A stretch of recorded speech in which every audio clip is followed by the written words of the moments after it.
Selain partai politik, ya teman-teman, Jokowi juga mengerahkan aparat. Ya kan? Jadi ini bongkar-bongkaran juga kumparan. Dan semoga Allah subhanahu wa ta'ala menghancurkan sehancur-hancurnya para pelaku pembantaian 6 syuhada pengawal kami dan yang memerintahkannya, serta para aktor intelektualnya juga yang merestuinya, dan semua yang terlibat dalam pembantaian sadis dan brutal tersebut secara langsung maupun tidak langsung. Allahumma dammirhum tadmira waqtulhum badada wala tughadir minhum ahada ya qawi ya matin ya muntaqim amin ya rabbal alamin.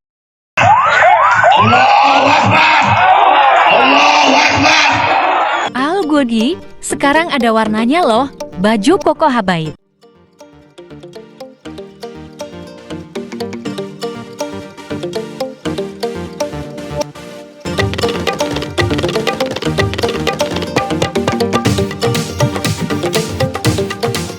Assalamualaikum warahmatullahi wabarakatuh. Welcome back, selamat datang lagi di channel Bapak Aldo bersama gue Bapak Aldo, YouTuber rakyat biasa yang terus tetap sehat dan jangan lupa ngopi. Bismillahirrahmanirrahim. Alhamdulillahirrabbilalamin. Wassalatu wassalamu ala sayyidil mursalin sayyidina Muhammad wa ala alihi washabihi ajmain. Rabbi shrah li sadri wa yassir li amri wahlul 'uqdatam min lisani yafqahu qawli bi janabi wa ali. Salam revolusi akhlak, semangat revolusi akhlak. Semoga akhlak kita jadi lebih baik hari ini dibanding kemarin. Panjang umur, perjuangan, merdeka, Allahu Akbar. Salam sejahtera bagi seluruh rakyat Indonesia dimanapun kalian berada. Semoga kalian semuanya dalam keadaan sehat walafiat, tidak kurang suatu apapun.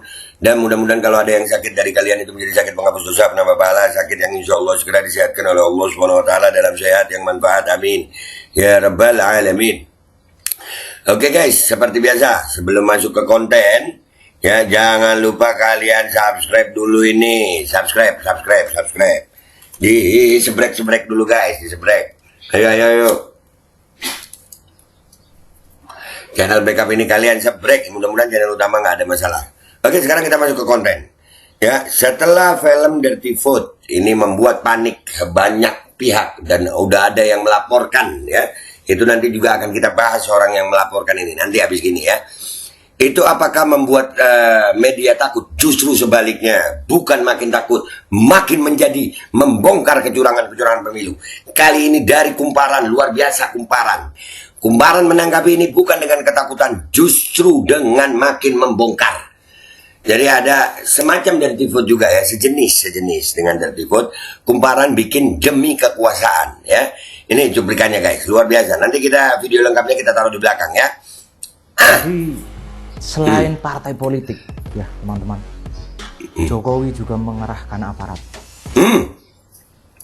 Ya kan? Jadi ini bongkar-bongkaran juga kumparan. Keren. Jadi bongkar-bongkaran, bukan makin takut, makin jadi. Bisa penuh tuh laporan tuh. Ayo, ini juga mau dilaporin. Ayo. Nah, akhirnya gue bikin juga, biar rame dan sekalian. Ayo rakyat jangan takut, ayo media jangan takut. Ini yang kami perlu dari dulu. Suarakan kebenaran. Kita ini bahasanya menduga dulu ya. Jadi setelah Gibran menjadi cawapres, tangan negara untuk membantu Gibran istilahnya tidak lepas begitu saja. Nah, Dia untuk memenangkan paslon 02 sebelum mencoblosan. Kan sejenis nih. Udah nggak usah lama-lama. Kalian langsung simak ini ya. Kalian langsung simak demi kekuasaan dari kumparan. Rakyat jangan takut untuk bersuara kebenaran. Nih simak guys. Jadi selain partai politik, ya teman-teman, Jokowi juga mengerahkan aparat. Kita ini bahasanya menduga dulu ya. Jadi setelah Gibran menjadi cawapres, tangan negara untuk membantu Gibran istilahnya tidak lepas begitu saja. Ada gerilya untuk memenangkan paslon 02 sebelum mencoblosan.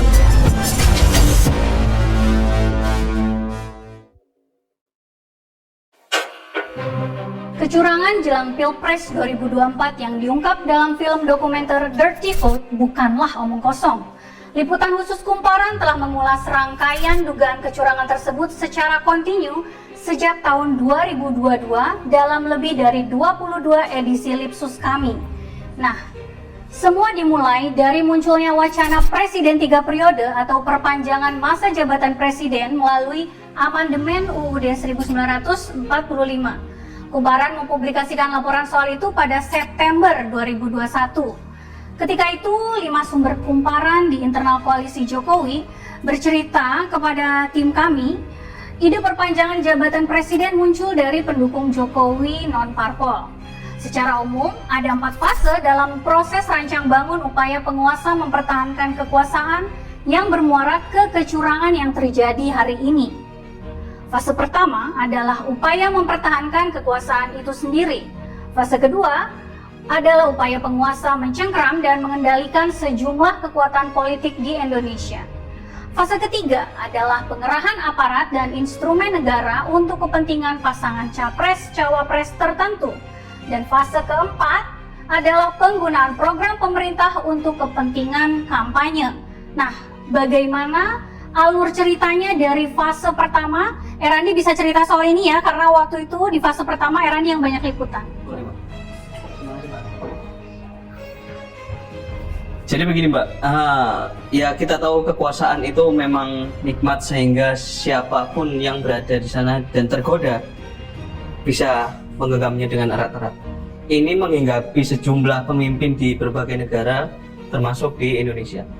Pilpres 2024 ini yang tinggal beberapa hari lagi mengingatkan kita bahwa apa yang terjadi saat ini tidak lepas dari rancang bangun Jokowi mempertahankan kekuasaannya. Fase pertama upaya mempertahankan kekuasaan Jokowi yaitu melalui skenario 3 periode. Upaya ini menggunakan suara para kepala desa di Silatnas Abdesi pada Maret 2022. Ini juga pernah kami tulis di Lipsus tanggal 11 April 2022. Ketika itu di Silatnas, seorang kades asal Aceh Tenggara, Muslim, menyuarakan Jokowi 3 periode pada saat sesi tanya jawab dengan Luhut Binsar Panjaitan. Luhut hadir di situ dalam kapasitas sebagai Ketua Dewan Pembina Abdesi. Dalam proses itu kami mewawancarai beberapa pengurus Abdesi soal ini. Seorang panitia yang ikut dalam rapat-rapat Abdesi atau Silatnas Abdesi ini menyatakan agenda dukungan 3 periode sudah direncanakan. Berikut pengakuannya kepada kami waktu itu. Karena memang di sana Mas, bukan sering lagi disebut karena kuncinya di sana. Awal itu konsolidasi awalnya mereka DPP itu DPP Abdesi itu ke LPP sampai melobi apa tuh menambahkan anggaran desa yang 3% itu mereka ke sana ngobrolnya. Tapi usaha 3 periode ini ditentang keras oleh banyak masyarakat dan partai-partai di parlemen. 3 periode tidak berhasil. Tapi bukan sampai berhenti di situ. Muncul opsi lain melalui penundaan pemilu 2 atau 3 tahun. Penundaan ini otomatis memperpanjang masa jabatan presiden menjadi 2-3 tahun. Alasan penundaan ketika itu karena banyak program-program pemerintah yang tertunda karena pandemi COVID. Saat itu gagasan ini didukung oleh Golkar, PAN, dan PKB. Ada 2 menteri Jokowi waktu itu yang juga terang-terangan menyetujui upaya penundaan pemilu ini, yaitu Luhut dan Menteri Investasi Bahlil Lahadalia. Penundaan pemilu ketika itu dipandang lebih masuk akal buat para politisi dan partai-partai politik karena penundaan pemilu otomatis juga memperpanjang masa jabatan anggota DPR sehingga mereka tidak perlu lagi untuk berkampanye di pemilu, tapi mereka otomatis jabatannya bisa diperpanjang juga 2-3 tahun. Sumber-sumber Kumparan di lingkar pemerintah ketika itu menyebut Luhut dan Pratikno begitu aktif terlibat dalam skenario perpanjangan masa jabatan presiden. Tapi tentangan dari publik membuat kedua skenario ini tidak berlanjut. Tapi apa benar Bang? Skenario Jokowi untuk memperpanjang masa jabatan berhenti di situ? Tidak ya, karena ceritanya masih berlanjut ini Rani. Jadi 2 skenario gagal. Skenario perpanjangan 3 periode dan perpanjangan jabatan presiden itu gagal, tapi rancangan berikutnya mencuat, memajukan Gibran Rakabuming Raka, putra sulung Presiden Jokowi. Nah, skenario ini menggunakan instrumen hukum melalui Mahkamah Konstitusi yang ketika itu dipimpin oleh ipar Jokowi sendiri, Anwar Usman. Hasil-hasil liputan khusus Kumparan soal dilibasnya hukum untuk kepentingan kekuasaan itu terbit sampai 3 edisi ya waktu itu. Yang pertama 7 Agustus 2023 dengan judul Jalur Cepat untuk Gibran. kemudian tanggal 16 Oktober dengan judul Semua untuk Gibran, dan 13 November dengan judul Cacat Etik Paman Gibran. Nah, sumber-sumber di lingkaran koalisi Prabowo waktu itu sempat bercerita kepada Kumparan bahwa Gibran ditempatkan sebagai cawapres karena Jokowi ingin memastikan Prabowo berjalan pada rel yang benar ketika ia nanti memimpin. Menurut sumber-sumber itu, menjaga Prabowo dianggap lebih aman bila Prabowo memimpin negeri bersama Gibran, putra Jokowi sendiri. Kemudian, sepekan sebelum putusan MK diketok pada 16 Oktober, ada orkestrasi politik agar Gibran melaju jadi cawapres Prabowo. Orkestrasi politik ini bergaung kencang lewat organ sayap dan pengurus Gerindra di daerah. Menurut sumber-sumber internal Gerindra di Jawa Tengah yang ketika itu bertemu dengan Reki, mereka cerita dan mereka bilang kalau mereka sudah tahu kok Gibran bakal lolos dari aturan syarat capres-cawapres di MK. Nah, betul saja, putusan MK kemudian membuat Gibran bisa melenggang jadi cawapres Prabowo. Putusan ini kemudian dinyatakan cacat etik dan paman Gibran, Anwar Usman, dicopot dari jabatannya dari ketua MK. Nah, tapi majunya Gibran sebagai cawapres ini menjadi bukti dari inkonsistensi ucapan Jokowi. Dia semula berujar bahwa tak logis bila Gibran jadi cawapres. Nyatanya itulah yang kini terjadi. Kalau misalnya lupa bagaimana ucapan Jokowi ketika itu, kita bisa dengar ucapannya berikut. Pertama umur, yang kedua baru 2 tahun aja jadi wali kota. Yang logis saja lah. Tidak sampai di situ, ceritanya masih berlanjut lagi ya Randi.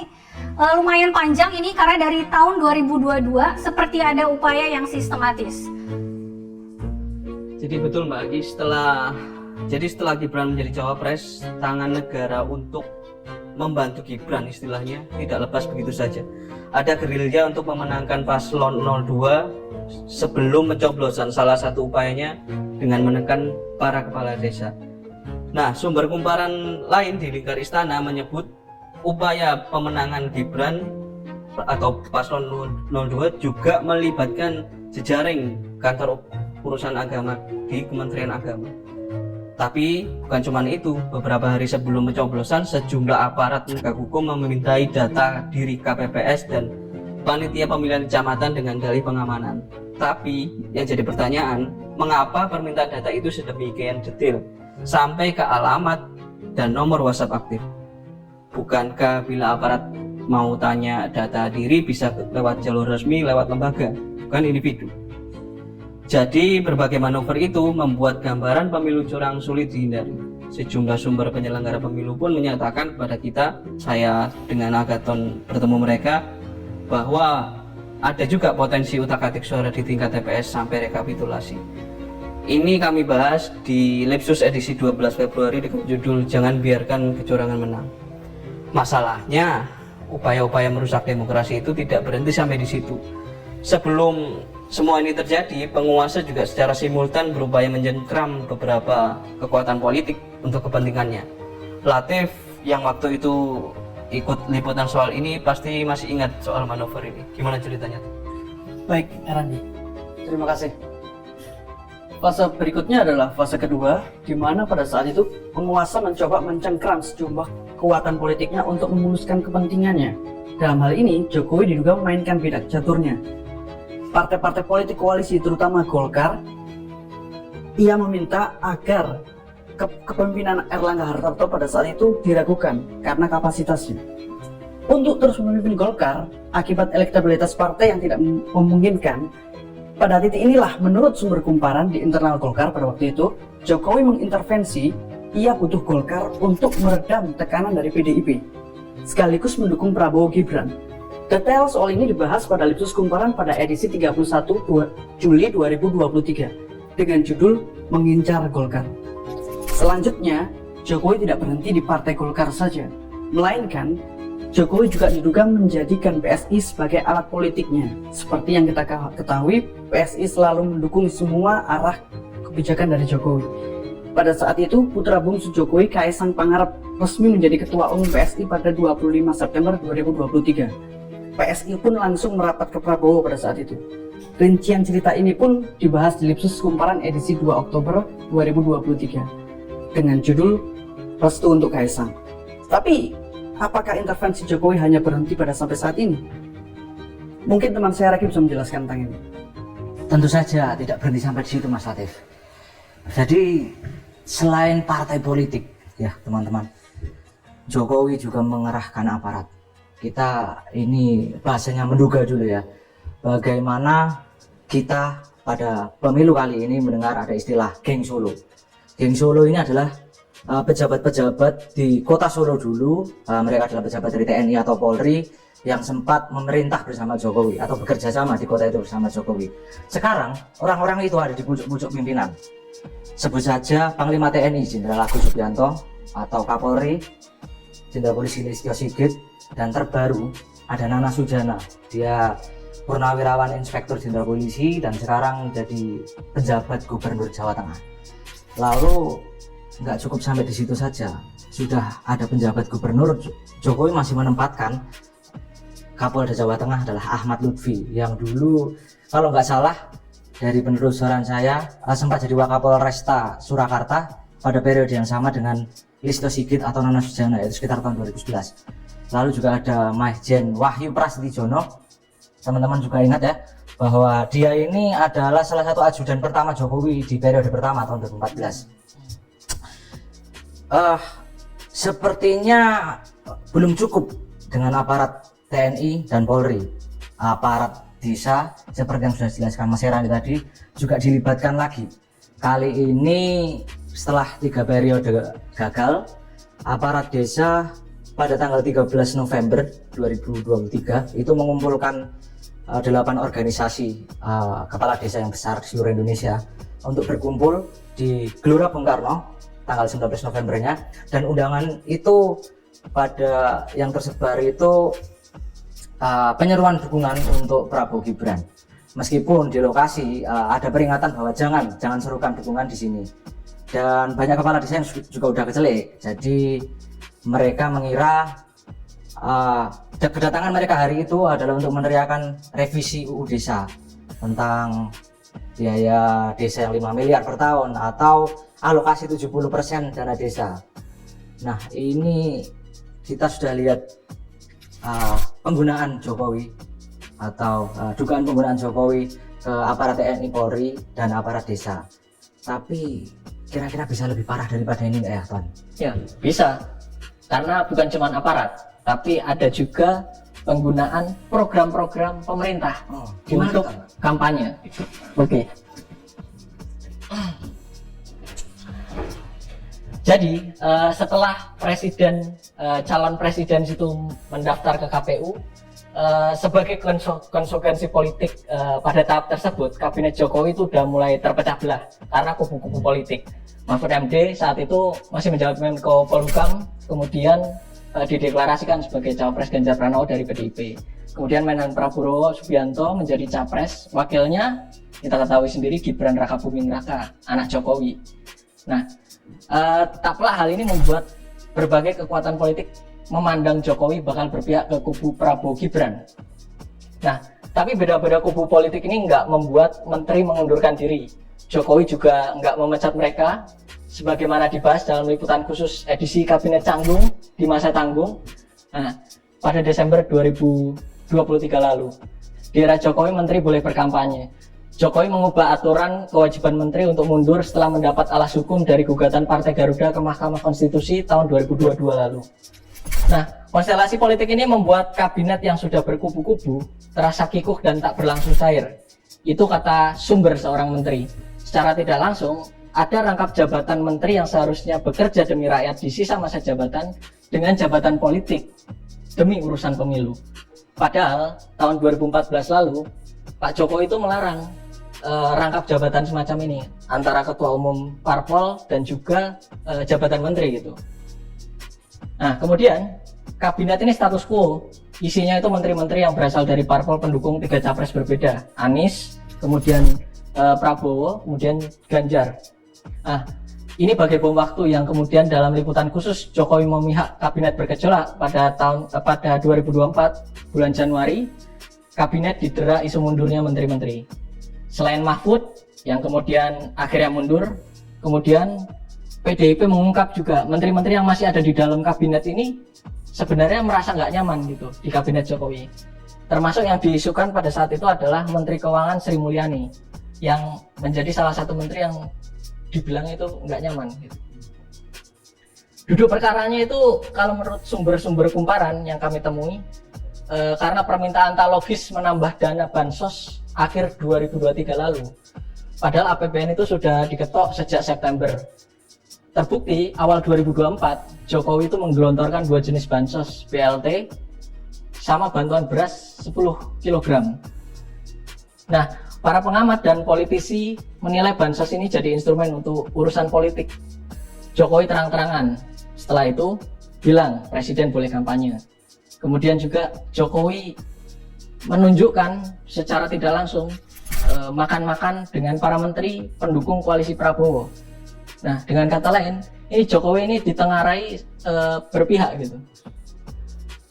Dan dalam liputan khusus gelombang kritik untuk Jokowi, pada hitungan kami, hitungan Latif waktu itu, terungkap Presiden ke-7 Republik Indonesia ini sampai turun gunung 17 hari di dalam 2 bulan, dari bulan Desember sampai awal Februari itu turun gunung bagi-bagi bansos ke daerah-daerah gitu. Nah ini kan sebenarnya kalau menurut politikus lain itu nggak mesti dilakukan oleh Presiden sendiri gitu, karena ada Mensos ya, dan Mensos bahkan tidak dilibatkan dalam hal ini, anehnya gitu. Nah, karena penggunaan instrumen negara untuk urusan kampanye dan politik praktis membuat berbagai civitas akademik perguruan tinggi di Indonesia kemudian resah mengungkapkan protesnya. Petisi kampus dilayangkan kepada Jokowi, mendorong pemerintahan yang bermartabat dan pemilu yang bersih.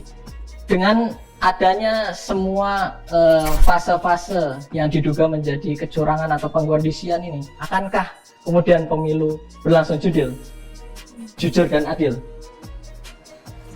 Kalau kata orang, klasiknya time will tell, alias waktu yang akan menjawab. Tapi dengan rentetan siasat licin sekaligus licik yang demikian gamblang, sudah saatnya kita bergandeng tangan untuk memantau Pilpres dan melawan kecurangan. Bismillahirrahmanirrahim guys, sekarang ada babe rolen, babe roti molen. Roti ini dibuat yang pasti rasanya enak ya, ada 3 rasa. Nih, ada pisang keju, ada tape keju, ada pisang coklat. Ini dibuat tanpa bahan pengawet dan melayani pesanan-pesanan kalian yang seputaran Jabodetabek, bisa buat nemenin ngopi, buat acara-acara boleh. Dan ini karena gue paling suka pisang keju, nih gue dulu yang nyoba nih. Nih dia tuh kayak crunchy gitu depannya tuh. No.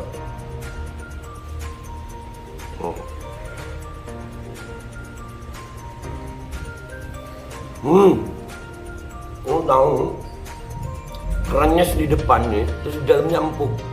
Ya Allah. Udah nggak usah lama-lama, lu kalau kepingin langsung pesen aja, itu ada nomor WA-nya, nanti gua kalau cantumin, ada juga IG-nya, langsung pesen, murah. Cuman nanti dia tanya itu 35.000 kalau nggak salah, ya.